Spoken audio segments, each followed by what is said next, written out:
special discourse for the Gawthrop. It's entitled, Walk in the Way of Integrity. If you could offer God a gift, what would you give him? Well, we might say, that's kind of absurd. What could we possibly give the creator and owner of everything? What could we as little humans give him? Good question. There is something that we can give him. And in Proverbs 27 and verse 11, it tells us what it is. So that's Proverbs 27 and verse 11. And there it says, "Be wise, my son, and make my heart rejoice, that I may make a reply to him that is taunting me." What can we give God? Keep our integrity, our loyalty, our heart devotion to him. And as a result, as you can see here in this verse, it will actually make God's heart rejoice. Isn't that quite a thought? So we might ask, however, well, what is integrity? How can we maintain it? And what are some things we must do to avoid losing our integrity? Well, integrity is moral soundness or completeness of heart devotion to God. When we think about what Jesus said when he was on the earth once, he told his disciples, you must love Jehovah your God with your whole heart, your whole mind, your whole soul. And so that's what it involves. Completely loving Jehovah. It calls for unbreakable devotion. So for a true Christian, to keep his integrity, it actually means a lifestyle. Every day, doing things that would please our Creator. Well, today it is a challenge for true Christians to keep their integrity, but millions are, despite the low morals that we're surrounded with today in this world. So to help us maintain our integrity, we're going to look at the 26th Psalm this morning. So let's open our Bibles there, Psalm 26, and we're going to consider together these 12 verses. This is a Psalm of David. And David, in verse 1, begins by making this statement. He says, "Judge me, O Jehovah, for I myself have walked in my own integrity, and in Jehovah I have trusted that I may not wobble." So here David made that expression, I've walked in my own integrity. Notice also, according to the second half of that verse, the reason why he trusted in Jehovah. So he obviously knew him very well. But in reading this verse, we may have a little question here. We may think, well, David actually committed some serious sins in his life. Could he still say, I've walked in integrity?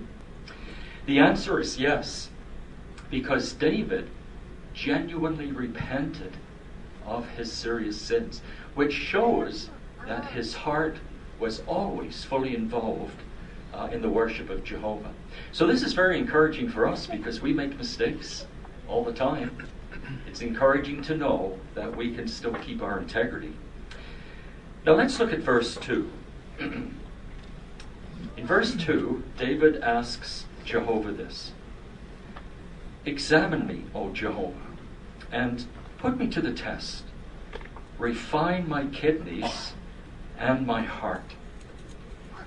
So here in this verse, David was asking Jehovah in prayer, please examine me. Look into the depths of my inner person. And if there's anything you notice that needs to be adjusted, please bring it to my attention so that it can be refined. Do we ever ask Jehovah to examine us, to refine us? You notice where it says here, refine my kidneys and my heart? Well, the kidneys in the Bible, of course, are referred to as our deepest thoughts and emotions, because our kidneys are buried deep into the recesses of our body. So the heart represents our motives and our feelings. For example, how do I truly feel about certain aspects of true worship? What are my feelings or motivations for me to worship my Creator, Jehovah? And so David here is saying, examine me, put me to the test. It's really important that we ask Jehovah to examine us. You know why? Because we're all imperfect. We are not reliable assessors of our own hearts. So we really need Jehovah to help us discover what our deepest motives and innermost inclinations are. Only Jehovah can really see the deep recesses of our motivations and inner person. We can't rely on ourselves, right? So the verse says, put me to the test. How does Jehovah put us to the test? Well, he may allow a certain situation in our lives to develop that reveals what our true motives and heart condition might be. So have you ever gone through a test of faith yourself? What do you notice when you go through a test? Does it bring out your strengths? Yes.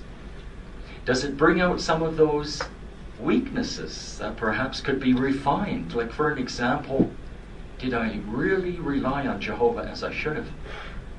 Or did you notice perhaps that I was a little impatient? I lacked mildness, or maybe a little too proud to listen to what Jehovah's saying. So these little things can come out, and then as we reflect on the counsel of God's Word and allow it to settle deep within us, we can actually make these refinements or adjustments in our Christian way of life. And that's how Jehovah refines us. And of course, when we ask Jehovah to examine us, this will keep us on the way of integrity, because he will reveal what we need to work on. So what wise counsel that is here in that verse. Now look at verse 3. David now says this: "For your loving kindness is in front of my eyes, and I've walked in your truth." Yes, David kept Jehovah's loving kindnesses before him all the time. He really intimately knew his Creator, Jehovah.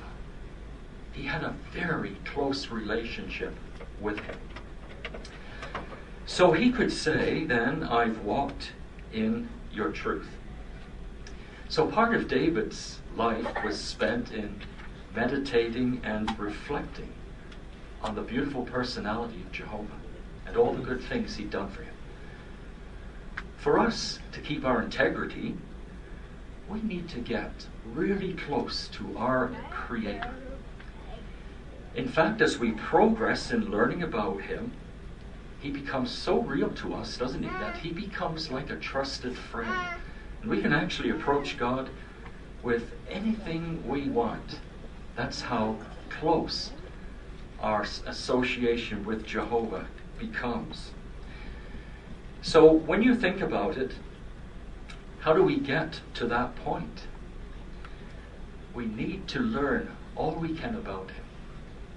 Every day, why not pick up the Bible and read 10 minutes of the Holy Scriptures and ask yourself as you're reading the Bible, what does this tell me about the qualities of Jehovah? And your appreciation grows for him. And thus, when we do something or act out of harmony with his will, we sense it, don't we? You ever sensed it? You get that little feeling, oh, I haven't done something in harmony with his will here. And that's the way it should be. And that keeps us on the road to integrity. So if in our hearts, brothers, after looking at verse 2 and verse 3, we find that we need to adjust something in our way of life or worship, then we can do so with Jehovah's help. Now look at verses 4 and 5. And just take note here of another way in which we can keep our integrity. So David said very adamantly, I have not sat with men of untruth, and with those who hide what they are, I do not come in. I've hated the congregation of evildoers, and with the wicked ones, I do not sit. David was determined not to associate with evil people. He recognized that bad association can certainly take a person off the walkway of integrity. It can have a bad influence on a Christian. So, what about us? None of us here are going to go out of our way and associate with evil, wicked people. We know that's dangerous. But inadvertently, could we sometimes be sitting with men of untruth right in our own living rooms? Say by the kind of television programs or the type of movies that we may watch that underscore immorality or graphic violence. See, we could be sitting with men of untruth. A famous interviewer named David Frost, he said this about certain programs on television. He said, television is an invention that permits you to be entertained in your living room by people you'd never have in your home. Isn't that true? You wouldn't want some of those characters in your home. So what a good lesson that is. Other things we have to be careful with too, which could take us off the road of integrity, is certain sites on the internet, chat rooms, dating services, etc. In one of our Awake magazines that we recently distributed to our neighbor, Your Child on the Internet, a nice quote here from a young girl named Joanna, in talking about social networks online, says, a social networking site is like an online party, but some very scary people can show up. Isn't that true? You just don't know who is on the other end. Just like David said here, they hide what they are, so I do not come in. So David didn't have the internet in his time, but what a fine applicable principle or point that is that we can apply to this. It goes on to say that personal information that's posted on these social networks can be exploited by unscrupulous youths and adults. So some people put their picture on there, all kinds of personal information. Someone else at the other end may be looking at that for a wrong purpose. In fact, a safety expert said it's a one-stop shopping. It's one-stop shopping for sexual predators. So again, we have to avoid things like that. Also on the internet, there are thousands of apostate sites. An apostate is one who would love to carry off true Christians as their prey. So we want to avoid them just like poison, all those areas. Don't even go near them. Now let's continue on as we now look at verse 6. Now David here says, I shall wash my hands in innocency itself, and I will march around your altar, O Jehovah. So what did David mean here by marching around the altar? Well, as you know, in the days of the Israelites, sacrifices were offered up to Jehovah on the altar. David declared his approval of this by marching and causing thanksgiving to be heard to Jehovah, as the next verse brings out. Focus on that word march. Today, how do we march around the altar? Well, what does the altar represent today in our time? It pictures God's will in exercising faith in the ransom sacrifice of Jesus Christ. Notice the word march and exercise. A definite way of showing that we truly accept the sacrifice of Christ. So, how do we march then, or around the altar today? How do we exercise that faith in Jesus Christ? Well, many people today, as you know, will say, I believe in Jesus. I believe he gave himself as a ransom. But that's as far as it goes. How do we show it by action? If you look at the next verse, verse 7, we can discover how. So picking up from verse 6, and I will march around your altar, O Jehovah, to declare thanksgiving, to be heard aloud, and to declare all your wonderful works. So David never held back from sharing good things about Jehovah with people. He declared his wonderful works to everyone. And so we also can do this by becoming as fully involved as we can in taking the good news to our neighbors. The preaching work that all of Jehovah's dedicated servants are doing.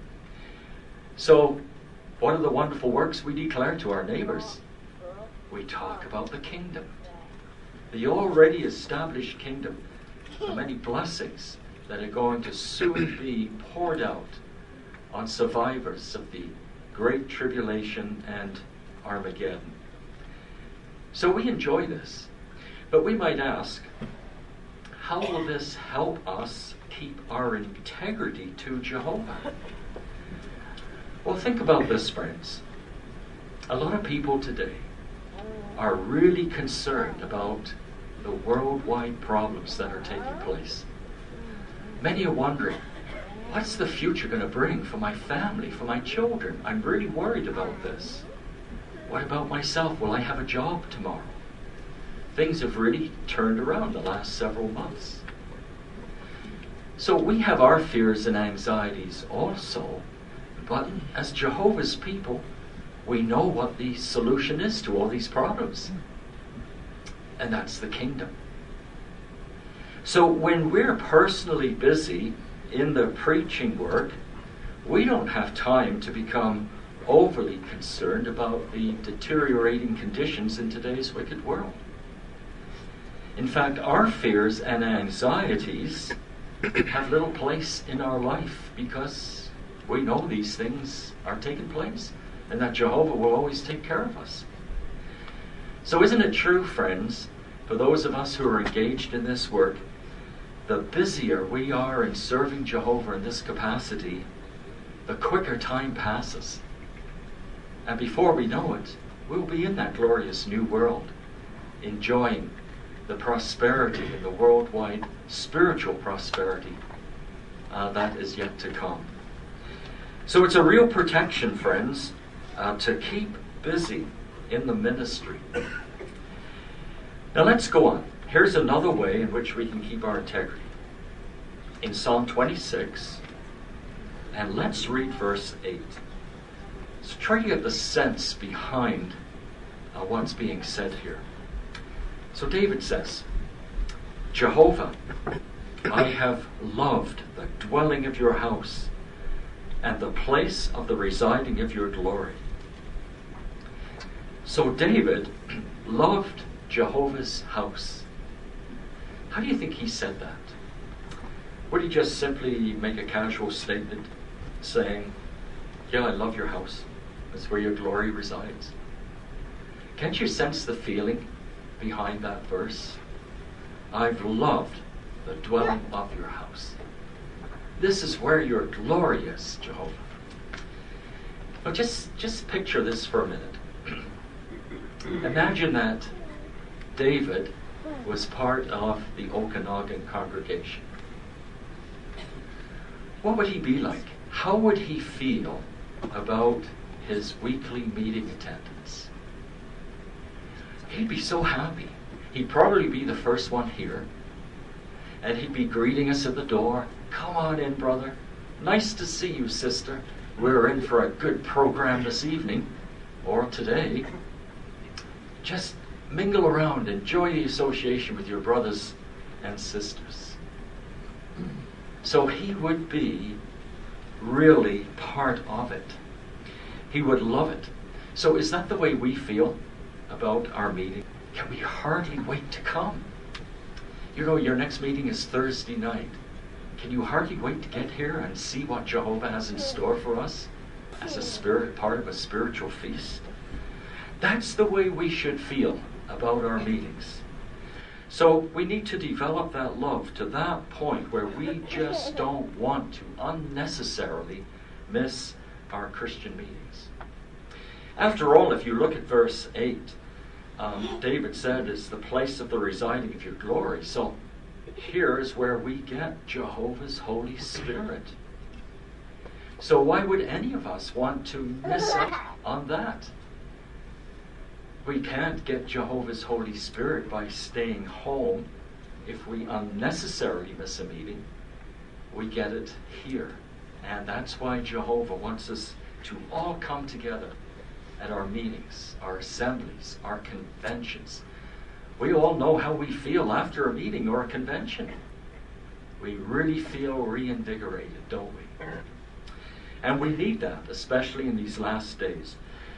When you think of all the things Jehovah teaches us at our meetings, assemblies, conventions, so many things to help us maintain our integrity and to avoid those dangerous things that could take us off the path to life. So a really vital aspect of maintaining our integrity. Now let's go on to verses 9 and 10. Look what David says next. Do not take away my soul along with sinners, nor my life along with blood-guilty men, in whose hands there is loose conduct, and whose right hand is full of bribery. So here David makes the expression, I don't want to live or die with sinners. But in verse 10, he describes what some of these sinners are doing by mentioning loose conduct. So when you think of it today, we are surrounded, absolutely surrounded by shameless conduct that is made to appear normal and acceptable, isn't it? We see it in glossy magazines, certain television programs, soap operas, the internet, things along that line that promote loose conduct. Loose conduct can actually lead to fornication. And many people these days are enslaved to the viewing of pornography. Just notice these facts concerning pornography. Internet pornography is a $2.5 billion a year industry. Isn't that something? The number of pornographic web pages has grown at the explosive rate of nearly 1,800% over the past 5 years. It is estimated that there are currently over 260 million pages of these pornographic sites. Isn't that astounding? 200 sites are added on an average every day. Every day, some 2 billion pornographic emails are sent out. Often the unsolicited emails have subject lines that make them appear harmless. However, when one opens these sites, it can launch a barrage of immoral images that is difficult to stop. Really something. How does Jehovah view pornography and those who watch it? Viewing of pornography is highly offensive to Jehovah. In fact, no Christian in marriage, or any Christian, should view pornography.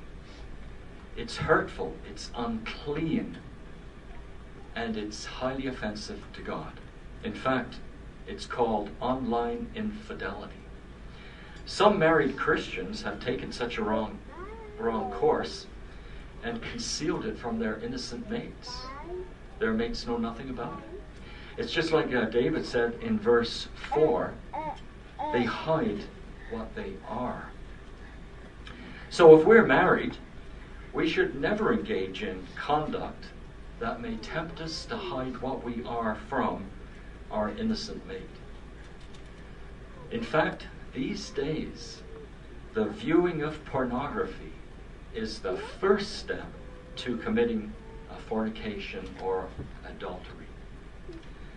So how we need to avoid something like that, because immediately we lose our standing with our Creator. As a young person in the congregation, you too need to really heed that counsel about loose conduct. You especially have to work hard to resist all the immoral influences that you're confronted with as a young person. Like, for an example, today, many youth feel pressured to date or to form romantic attachments while they're way too young to marry. As a result, they get themselves at times into difficulty. Here in Canada, dating is a custom.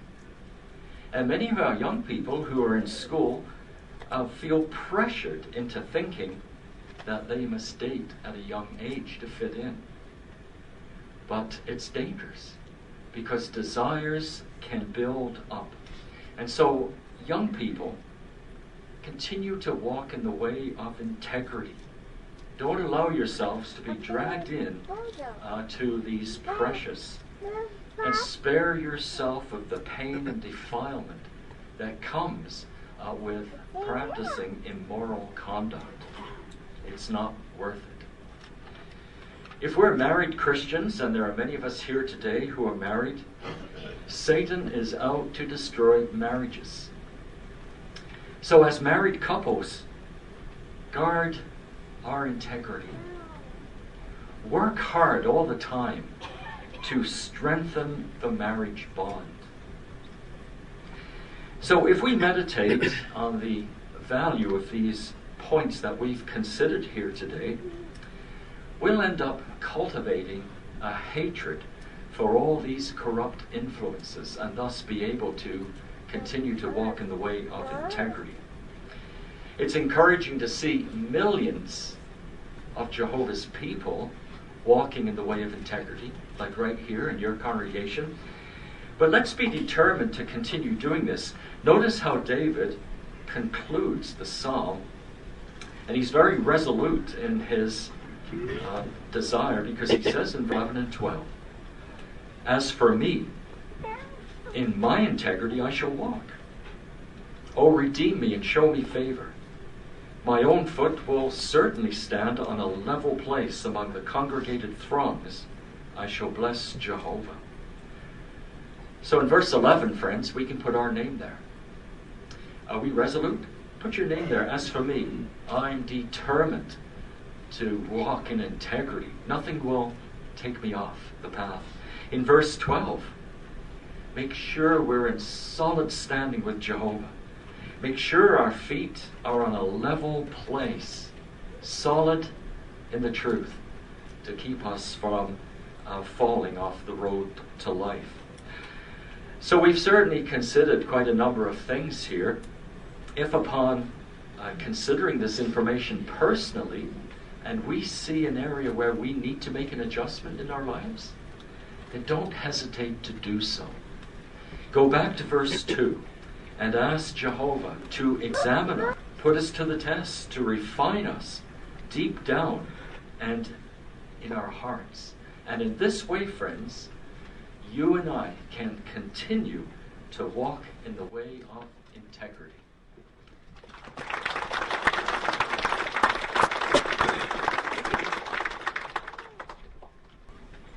Thank you, Brother Gawthrop, for that very interesting public talk dealing with integrity and what it means for us.